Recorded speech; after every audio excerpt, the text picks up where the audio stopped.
This article here is from Courthouse News Service from March 10th, 2023. If you're a fan of Amber Heard, this might not be good news for you. It's called Amber Heard's Bid to Get Insured to Pay for Defamation Defense Looks Shaky.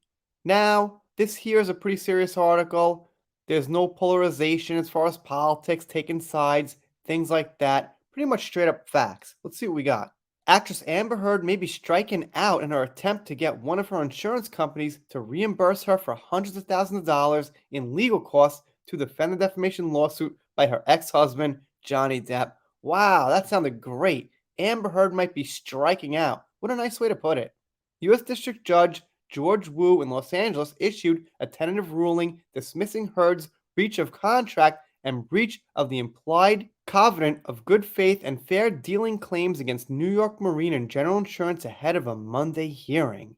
The Aquaman star had brought the counterclaims in a lawsuit by New York Marine filed last year.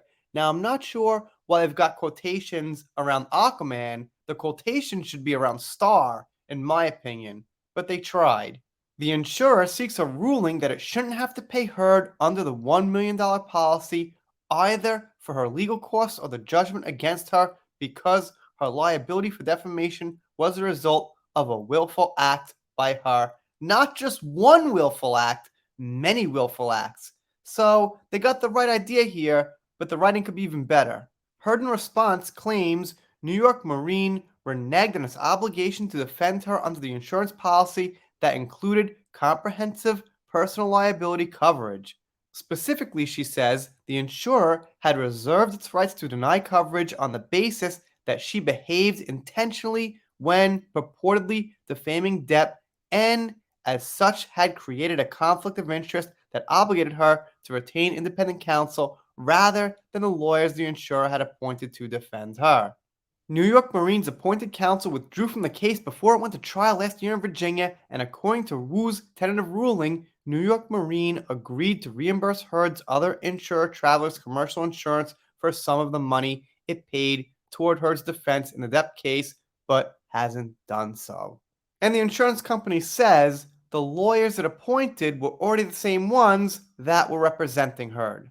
Wu referred to a decision he issued last year in a related lawsuit between Travelers and New York Marine over who had to pay what for Heard's defense. It's kind of ironic. The guy's name is Wu, like James Wu, the director of Aquaman. Kind of found that funny here. In that case, the judge had concluded that in Virginia, where the trial was held, unlike in places such as California, the attorney, an insurer, has appointed to represent an insured has only one client under the state law, the insured. As such, the Virginia lawyer that the insurer had appointed had no conflict of interest according to the judge, and New York Marine had no obligation to reimburse Travelers for her new legal team. And here's a little quote from Judge Wu they include. In the end, even assuming the court would be open to the possibility of effectively reconsidering the decision it issued in the Travelers action over 14 months ago, Heard has not persuaded it that it should do so, Wu said. Heard's lawyer in the insurance lawsuit didn't respond to a request for comment on the tentative ruling by press time. So it seems like Amber's not very good at convincing people things. Well, she convinces certain people of certain things, but those people usually get debunked pretty quickly by the facts and the reality and plain old common sense. And they end by giving a few facts that we know about Virginia. Johnny Depp was awarded the money, but ultimately he settled. So it looks like the bottom line here is Amber's having a rough time getting her point across once again. This is, of course, an afterthought, but it's legality and I think pretty interesting. Let me know down in the comments what you think. Are you rooting for Amber to win this case? Or do you think she should have to pay and the insurance company shouldn't? Also, thank you to Cindy Bryden for sending me this. And if you're not subscribed here, consider it. If you don't subscribe, I'll be pretty sad about it, but I'll get over it. See you next time.